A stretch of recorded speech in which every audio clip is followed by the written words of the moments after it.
सशस्त्र बल पूर्व सैनिक दिवस के अवसर पर मैं राष्ट्र के लिए अपने प्राणों को न्यौछावर करने वाले वीर सैनिकों को श्रद्धांजलि अर्पित करता हूँ। वीरों के बलिदान से शोभायमान सभी पूर्व सैनिकों, वीर नारियों और उनके परिजनों को भी मैं प्रणाम करता हूँ। भारत के सम्माननीय प्रधानमंत्री श्री नरेंद्र मोदी जी के नेतृत्व में ये प्रयत्न प्रारंभ हुआ है कि जिन शूरवीरों ने अपने शरीर का कण कण और जीवन का क्षण क्षण भारत माता की सेवा में अर्पित किया है, उन्हें आवश्यक सुविधाएं और सम्मान प्राप्त हो सके। मैं उन वीर शहीदों के परिजनों के साथ हम सब खड़े हैं जिनके बलिदानों ने हमारी स्वतंत्रता की केवल रक्षा नहीं की बल्कि इसे अक्षुण्ण भी रखा। इसलिए व्यक्तिगत रूप से मेरे लिए आज पूर्व सैनिक दिवस का आयोजन केवल एक औपचारिक आयोजन नहीं बल्कि कृतज्ञता, आत्मचिंतन और गर्व से भरा हुआ एक भावनात्मक क्षण है।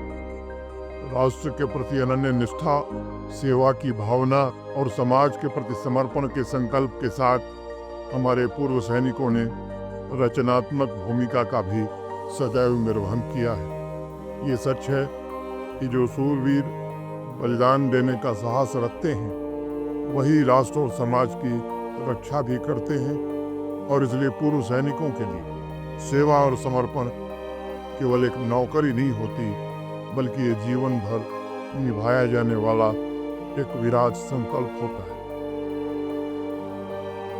जिस दिन हमारा शूरवीर सैनिक वर्दी पहनकर देश की एकता, अखंडता की रक्षा की शपथ लेता है, उसी दिन से वह राष्ट्र निर्माण के दायित्व की भी सौगंध लेता है, और जो अवकाश प्राप्ति के पश्चात, रिटायरमेंट के पश्चात वर्दी रखने के बाद भी कभी समाप्त नहीं होता। मैं तो कहता हूं कि पूर्व सैनिक के पास कोई बड़ी धन दौलत नहीं होती बल्कि उनके पास गौरव, आत्मविश्वास, भाईचारे की भावना, अनुशासन, कठिनाइयों और अदम्य साहस की किस्मतियां होती हैं। इसलिए आज भी जम्मू कश्मीर में चाहे विकास के कार्य हो या आतंक के खतरों से निपटना हो या प्राकृतिक आपदा, सभी परिस्थितियों में हमारे पूर्व सैनिकों ने सीना तान कर अपने दायित्वों का निर्वहन किया।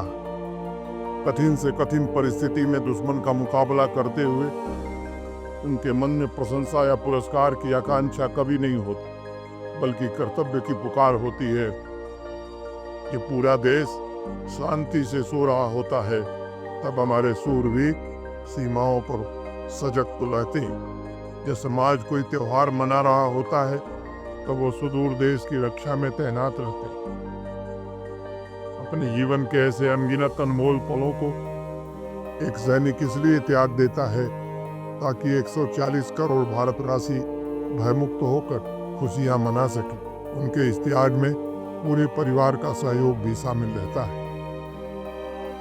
पूर्व सैनिकों की वीरता को किसी मुआवजे के पैसे से तौला भी नहीं जा सकता है। पूर्व सैनिकों का जीवन हमें स्मरण दिलाता है कि एकता और त्याग ही प्रगति और शांति की मुख्य नींव है। उनका जीवन हमें सिखाता है कि एकजुट एवं संवेदनशील होकर हम राष्ट्र की रक्षा कर सकते हैं। सेना के वरिष्ठ अधिकारियों और इस आयोजन से जुड़े सभी सैनिकों के प्रति हृदय से कृतज्ञता ज्ञापित करते हुए मैं अपनी बात यहीं पूरी करता हूँ। बहुत बहुत धन्यवाद। जय हिंद, जय भारत।